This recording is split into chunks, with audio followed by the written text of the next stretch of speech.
രാഷ്ട്രസേവനവും രാഷ്ട്രീയവും വഴിതെറ്റിപ്പോയെന്ന് ഏലിയാസ് മാർ യൂലിയോസ് മെത്രാപ്പോലിത്ത അഭിപ്രായപ്പെട്ടു. നല്ല രാഷ്ട്രീയക്കാരനില്ലാതെ മറ്റാർക്കും നാടിനെ നയിക്കാൻ കഴിയില്ല. യാക്കോബായ സഭ ജനപ്രതിനിധികളെ ആദരിക്കുന്നതിനായി സംഘടിപ്പിച്ച സമ്മേളനം ഉദ്ഘാടനം ചെയ്യുകയായിരുന്നു മെത്രാപ്പോലിത്ത. കവളങ്ങാട് പഞ്ചായത്തിലെ ജനപ്രതിനിധികൾക്കാണ് സ്വീകരണം നൽകിയത്. ജനപ്രതിനിധികളുടെ പ്രവർത്തനങ്ങൾക്ക് പിന്തുണയുമായി സഭ ഉണ്ടാകുമെന്നും മെത്രാപ്പോലിത്ത പറഞ്ഞു.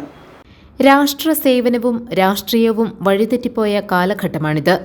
മതങ്ങൾ എത്ര ശ്രമിച്ചാലും നല്ലൊരു രാഷ്ട്രീയ നേതാവില്ലാതെ നാടിനെ നയിക്കാൻ കഴിയില്ലെന്ന് ഏലിയാസ് മാർ യൂലിയോസ് മെത്രാപ്പൊലീത്ത അഭിപ്രായപ്പെട്ടു. കുട്ടികൾക്ക് രാഷ്ട്രീയക്കാരാകണമെന്ന് ആഗ്രഹിക്കുന്ന കുട്ടികൾ തുലോം തുച്ഛമാണ്. ഇന്ന് ജയിച്ചു വന്നിരിക്കുന്ന നിങ്ങൾ ചിന്തിച്ചാൽ മതി. നിങ്ങളോട് ആരെങ്കിലും എന്തെങ്കിലും പറഞ്ഞിട്ടുണ്ടോ? ഒരു നല്ല രാഷ്ട്രീയക്കാരനായിട്ട്, ഒരു നല്ല വാർഡ് മെമ്പറായിട്ട്, ഒരു നല്ല പൊതുപ്രവർത്തകനായിട്ട് നിങ്ങൾ വളരണമെന്ന് ഒരു അധ്യാപകനും ഒരു ഗുരുനാഥനും ഒരു അപ്പനും അമ്മയും നമ്മോട് പറയാറില്ല. കാരണം രാഷ്ട്രസേവനം, രാഷ്ട്രീയം വഴിതെറ്റിപ്പോയൊരു കാലഘട്ടമാണ്.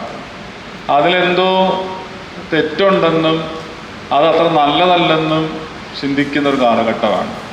എന്നാൽ രാഷ്ട്രീയ സേവനം കൂടാതെ ഈ നാട് മുമ്പോട്ട് പോകില്ല. ഇവിടെ നല്ല രാഷ്ട്രീയ നേതാക്കന്മാർ ഉണ്ടെങ്കിലല്ലാതെ മതസംവിധാനങ്ങൾ എത്ര കണഞ്ഞ് പരിശ്രമിച്ചാലും നമ്മുടെ നാട് നയിക്കാനായി സാധിക്കില്ല. കവളങ്ങാട് സീനായി മാർ യൂഹാനൻ മാംദോന യാക്കോബായ പള്ളിയിൽ സംഘടിപ്പിച്ച ചടങ്ങിൽ കവളങ്ങാട് പഞ്ചായത്തിലെ ജനപ്രതിനിധികളെ ആദരിച്ചു. യാക്കോബായ സഭയുടെ കോതമംഗലം മേഖലയാണ് ചടങ്ങ് സംഘടിപ്പിച്ചത്.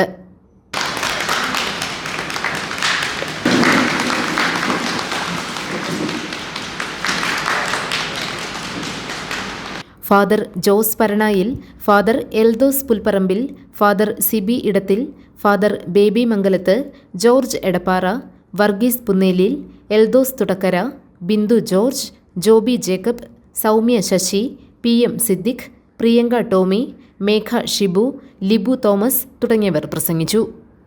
GTV news Kavalangad.